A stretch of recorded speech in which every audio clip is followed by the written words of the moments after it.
2 invités à un plateau, une règle du jeu, pas d'animateur. Ils sont tout seuls devant les caméras. Chacun de leur côté, ils se sont donc préparés pour cette rencontre.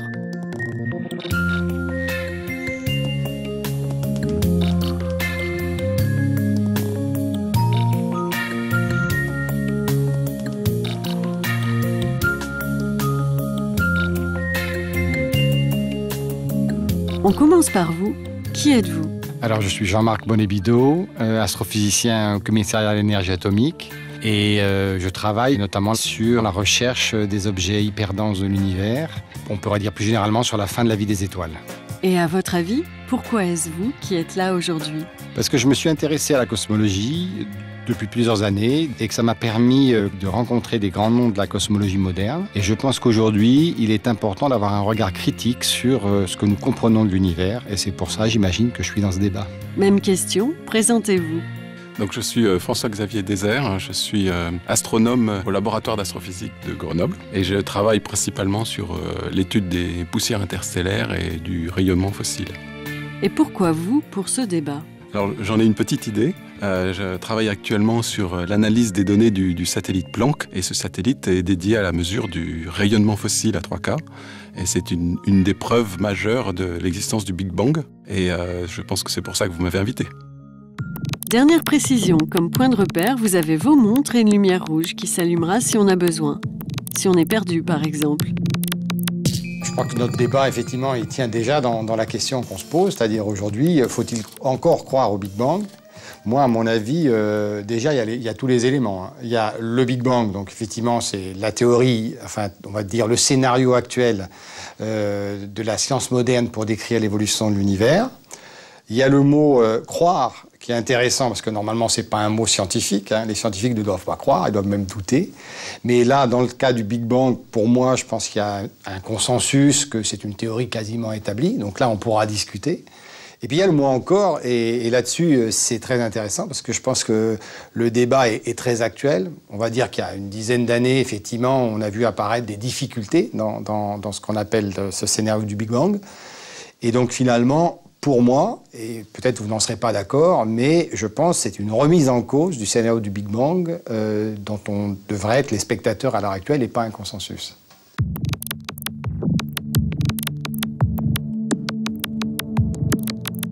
Donc juste pour définir le Big Bang, donc c'est les premiers instants de l'univers qui ont commencé très chaud, très dense, très différent de ce qu'on voit à l'heure actuelle dans l'univers. Et c'est une hypothèse qui est nécessaire pour expliquer un grand nombre d'observations. Alors effectivement, le rôle du scientifique, c'est d'abord de douter et de remettre en question le corpus de savoir. En fait, il y a un faisceau convergent d'observations qui vont plutôt en faveur du Big Bang et qui précisent ce scénario du Big Bang. C'est au départ une théorie très simpliste, c'est-à-dire effectivement, c'est dérivé de la théorie d'Einstein, de la théorie de la relativité générale, qui est une nouvelle façon de faire de la gravitation. C'est plus Newton, c'est Einstein. Et Einstein lui-même l'applique à l'univers. Mais quand il l'applique à l'univers, et c'est vraiment le contenu du Big Bang, hein, il l'applique d'une façon extrêmement simpliste. C'est-à-dire, il imagine qu'il y a des particules dans l'univers, c'est des étoiles, c'est des galaxies, et que tout ça n'est lié que par la gravitation. C'est ça quand même le cadre essentiel. Donc, on sait qu'après, effectivement, lui-même, d'ailleurs, effrayé de cette complexité au départ, le simplifie encore plus en rajoutant quelque chose pour que ça soit éternel et statique. Donc, Einstein, lui, en fait, ne veut pas d'un univers du Big Bang, en fait. Il le stabilise en rajoutant quelque chose dans ses équations. Donc, c'est amusant parce que finalement, au départ, Einstein ne croit pas du tout au Big Bang. On pourrait le dire comme ça. Hein. Non, le Big Bang est né d'observations ultérieures, on peut dire. Et au départ, n'était qu'une idée un peu farfelue, mais qui s'est concrétisée dans des observations qui sont après Einstein. Einstein, lui, n'avait pas en main les observations pour établir le Big Bang. Le prochain jalon, évidemment, que tout le monde connaît, c'est que le russe Alexandre Friedman, qui est un scientifique de l'époque, reprend les équations d'Einstein, il dit non, il faut enlever ce qu'a rajouté Einstein, et moi, si je regarde l'univers avec les équations d'Einstein, il est en expansion. Donc c'est là qu'apparaît, on est en 1922, hein, c'est là qu'apparaît l'idée d'une expansion de l'univers. Et coïncidence, quelques années après, et ça c'est le point fort effectivement au départ, hein, c'est que l'astronome Hubble américain, qui observe dans les grands télescopes, en fait, lui, qu'est-ce qu'il observe? Des galaxies qui s'éloignent les unes des autres. Donc il observe en fait un mouvement d'expansion des galaxies. Et cette coïncidence dans le temps, puisque on est en 1929 là, crée le fait que se crée l'idée que l'univers, donc étant en expansion, on pourrait remonter le film à l'envers. Et donc, s'il a été en expansion, au départ, il est parti d'une phase très chaude. Et c'est là que naît, en fait, non pas le terme Big Bang, parce qu'on va voir qu'il n'est pas du tout apparu à ce moment-là, mais l'idée du Big Bang. Je pense que, voilà, on a le cadre. Et rappelons-le, c'est le cadre de 1929, quelque chose d'assez loin de maintenant. Où on venait de découvrir, finalement, que les galaxies existaient en dehors de la nôtre. Le monde était beaucoup plus grand, devenait beaucoup plus grand qu'il ne l'était. Donc c'était déjà un très grand progrès. Et je ne suis pas tout à fait d'accord avec le fait de dire que la relativité générale d'Einstein est simpliste. C'est une théorie extrêmement complexe mathématiquement. Il est vrai que, appliquée à l'univers, les physiciens ont fait des hypothèses extrêmement simples. Voire simpliste. On peut quand même utiliser le terme simpliste. Tout à fait. Il est un petit peu péjoratif, mais je pense que c'est la réalité. C'est comme ça, d'ailleurs, que ça porte cette espèce de critique qu'on fait à notre conception de l'univers. Parce que sinon, si effectivement les bases théoriques étaient extrêmement détaillées et solides, on n'aurait pas tentation de se dire on est peut-être sur la fausse route. C'est pour ça que je posais la question du simpliste. Alors, c'est vrai que la théorie est simpliste pour l'appliquer aux observations de notre univers qui est extrêmement complexe, qui est structuré en galaxies, en amas de galaxies, en grandes structures, etc. Il semble que si on remonte dans le temps, l'univers soit plus simple, plus homogène. Et dans ce cadre-là, la relativité d'Einstein s'applique très très bien. Et donc, effectivement, il y a un problème à passer à l'univers tel qu'on le connaît à l'heure actuelle. Je pense que c'est une des questions majeures de la théorie du Big Bang moderne. C'est d'expliquer l'univers tel qu'on le voit à l'heure actuelle à partir de ce qu'on sait qu'il était avant les galaxies. Oui, pour moi, le vrai problème du Big Bang, c'est qu'il impose un cadre trop linéaire à l'histoire de l'univers, c'est-à-dire effectivement une évolution continue d'un passé qu'on ne connaît pas vraiment, parce qu'évidemment, on met beaucoup de choses d'inconnues au départ, et ensuite, on suit l'expansion pour voir se former, à partir d'une phase qui est un magma un peu chaud de matière et d'énergie, des structures qu'on appelle les galaxies, puis dans les galaxies, les étoiles. Donc ça, c'est très linéaire. Mais il faut se rappeler qu'on n'est pas obligé de penser comme ça. D'ailleurs, c'est pour ça que je voulais revenir là-dessus, le terme Big Bang dont on parlait, comment il a été inventé? Il a été inventé par un détracteur de la théorie du Big Bang. C'est-à-dire, c'était l'astrophysicien Fred Hoyle. C'est amusant parce que comme je l'ai rencontré, il m'a confirmé le fait qui est souvent mis en question. Il a lancé ce mot dans une émission de la BBC pour se moquer un tout petit peu du caractère un peu imaginatif de ce qu'on appelait donc le Big Bang, le début d'un univers chaud. Il a dit, voilà, un Big Bang. C'est-à-dire, effectivement, pour lui, c'était péjoratif parce qu'on met tout dès le départ, mais dans quelque chose qui a fait quelque part bang. Il y a un critique d'art qui disait de Monet, d'un tableau de Monet, « Ah, c'est de l'impressionnisme, c'est vraiment pas du tout dans le canon de la beauté, de l'esthétique. » Et c'est devenu l'impressionnisme. Donc, finalement, les termes péjoratifs s'incrustent parfois pendant longtemps. Donc, pour revenir, le Big Bang a eu ses détracteurs, mais l'arrivée de la détection du rayonnement fossile découvert donc, en 1965, qui contient des informations capitales pour comprendre les premiers instants de l'univers, là où il était encore dense, chaud et homogène. Donc une sorte de bain de lumière qui baigne tout l'univers et qui est extrêmement identique dans toutes les directions. Et je pense que ça, c'est la naissance du Big Bang moderne. Quelque chose qu'on a observé finalement donc, assez tardivement par rapport au début de ce qu'on a parlé tout à l'heure, mais qui est arrivé comme le point de confirmation. Je pense que c'est effectivement ce que vous voulez dire, c'est ça. Donc ça a été un point d'inflexion où une majorité de scientifiques ont commencé à s'intéresser fortement aux conséquences en termes d'observation de ce modèle de Big Bang qui était un peu farfelu au départ. certes. Et ensuite, le modèle... modèle... Nous, il était tellement farfelu qu'à l'époque de Hubble, en fait, il donnait un âge complètement farfelu de l'univers. Il faut se rappeler qu'il donnait un âge de 2 milliards d'années, alors que la Terre avait déjà 4 milliards d'années. Donc c'est pour ça qu'il est resté quand même dans les limbes pendant assez longtemps. Alors, un des arguments contre le Big Bang, c'est que le Big Bang n'est pas une théorie physique. On définit par théorie physique une théorie qui pose des conditions initiales, qui applique des équations et qui fait des prédictions.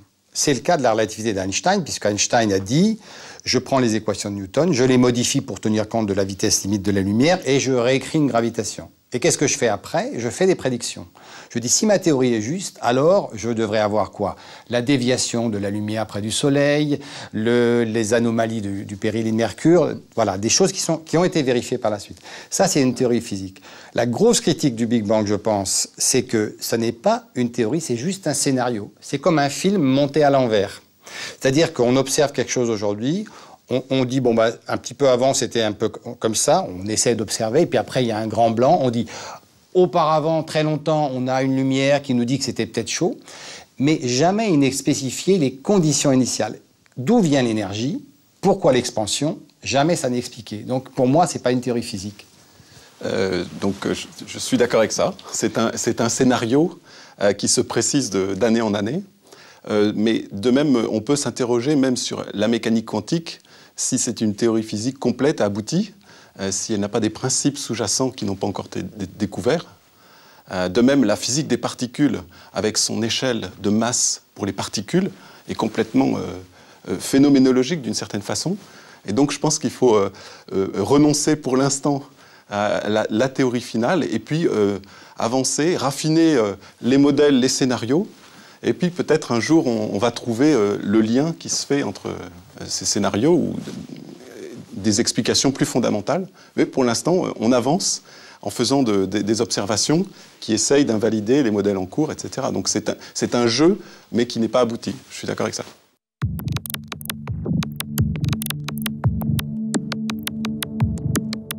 Pourquoi le Big Bang s'est imposé? Parce qu'il a su réunir trois, on appelle ça d'ailleurs les piliers du Big Bang.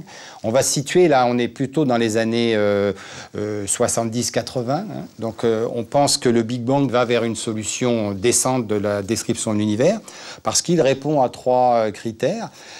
Il arrive relativement à expliquer l'expansion. Les observations sont meilleures? Les observations sont meilleures, absolument. C'est pour ça qu'effectivement, c'est un peu l'âge d'or du Big Bang.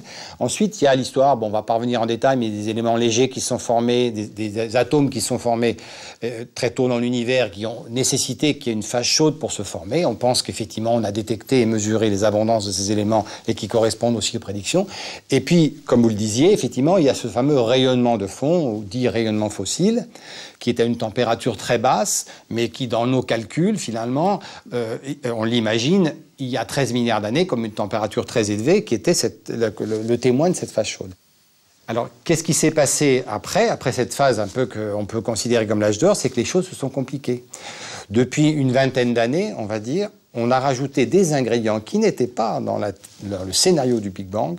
Et ces ingrédients ont la malencontreuse caractéristique d'être totalement inconnus. Alors, on peut effectivement les décrire rapidement parce qu'ils sont très importants à l'heure actuelle dans notre appréciation de la théorie.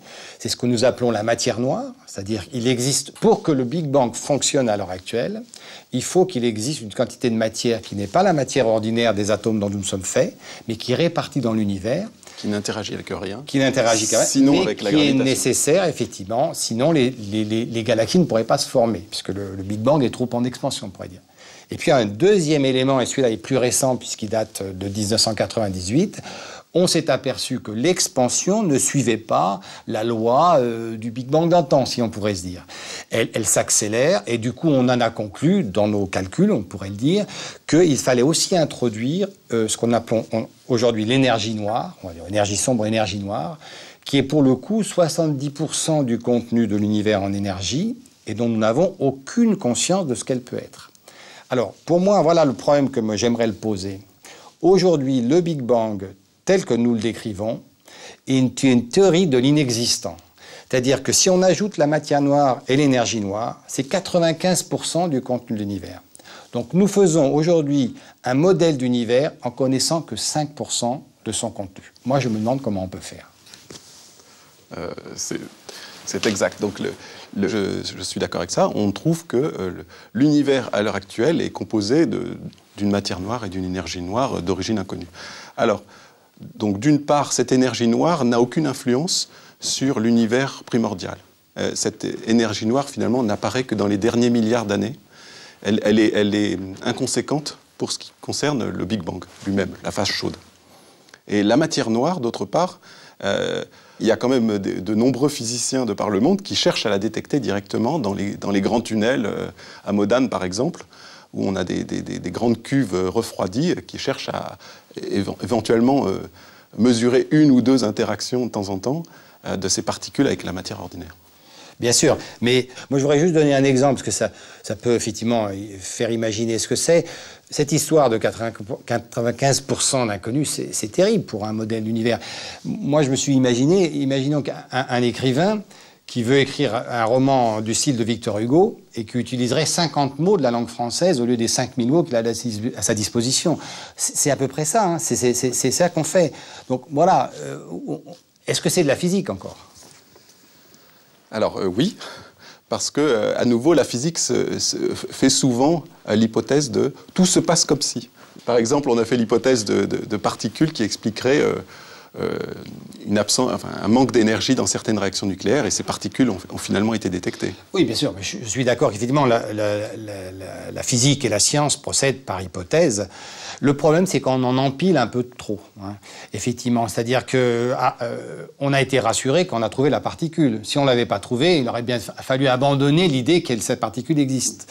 Et donc voilà, c'est cette espèce de glissement qui, moi, en tant que scientifique, c'est pour ça qu'effectivement, ce débat, à mon avis, a lieu d'être, c'est qu'on devrait remettre un peu notre travail sur l'ouvrage. Et c'est pas parce que beaucoup de gens ont investi beaucoup de temps pour vérifier des choses si les vérifications ne sont pas là, on abandonne l'hypothèse. Alors, cette histoire, je pense, elle est centrale dans l'histoire du Big Bang, parce qu'on voit que le Big Bang, c'est vrai que c'est beau comme histoire. C'est même un peu biblique, hein.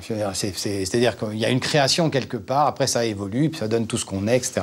Mais bon, en termes de scientifique, on a à se passer sur un autre plan. Ça marche ou ça marche pas? C'est ça qu'il faut se poser comme question. Alors la réponse est franche et massive, ça marche trop bien.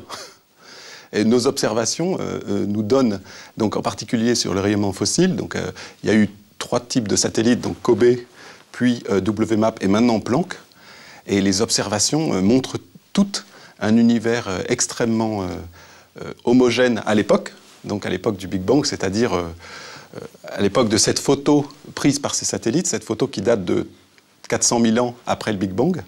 Et cette 13 milliards d'années dans le passé. Donc 13 milliards et quelques d'années dans le passé. C'est vrai qu'à cause du temps que met la lumière à nous parvenir, pour les scientifiques munis de leur télescope, voir loin dans l'espace, c'est voir loin dans le passé et en images. Maintenant, les moyens de mesure sont étonnants et nous donnent une précision fabuleuse et confirment les grandes lignes de ce scénario du Big Bang. Il y a des prédictions qui sont faites sur ce qu'on doit mesurer si on a des instruments plus précis. Donc Planck va le satellite qui vient d'être lancé.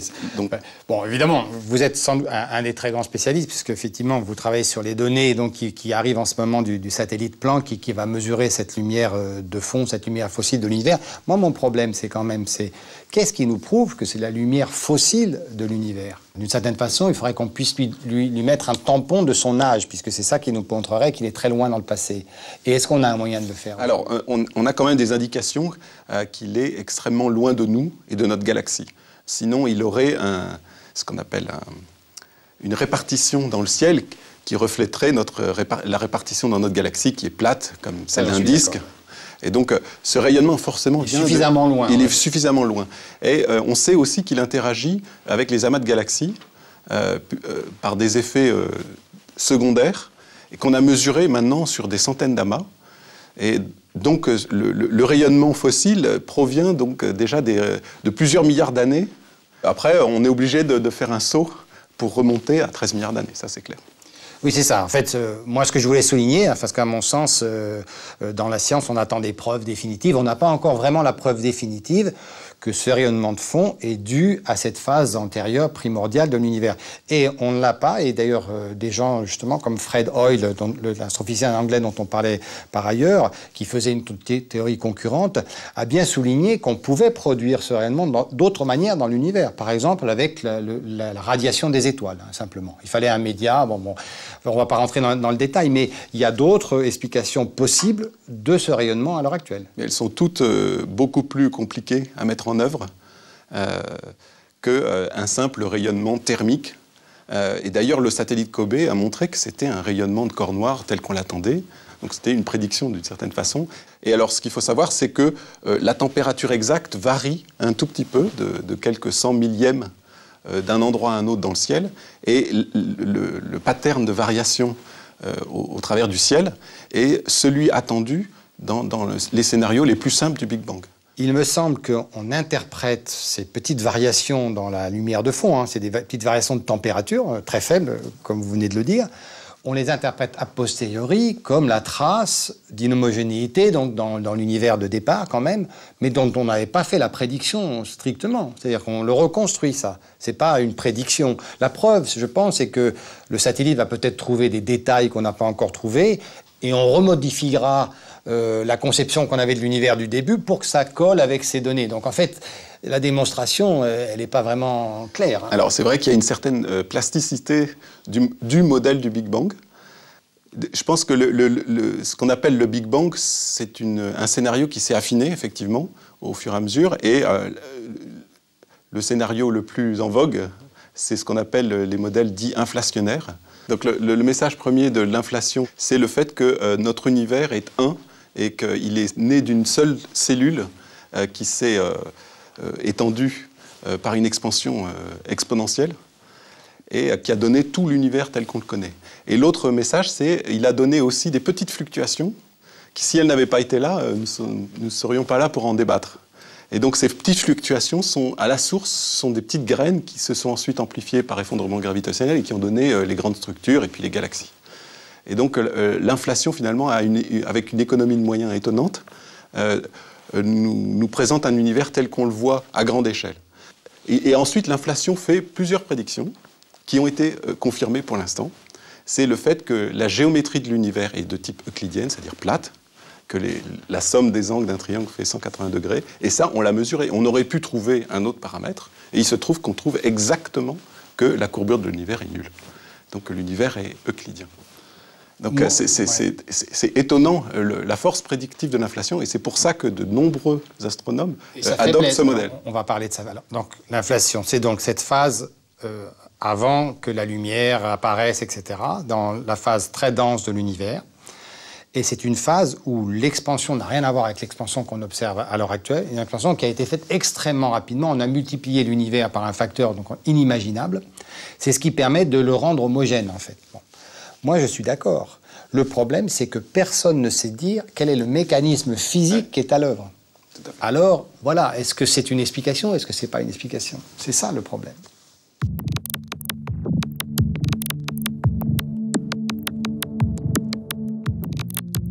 Finalement, en fonction de tous ces inconnus, la question qu'on peut se poser, c'est comment on voit la théorie du Big Bang, le scénario du Big Bang, dans le futur, ce qui nous montrerait si c'est ou non une théorie viable, finalement.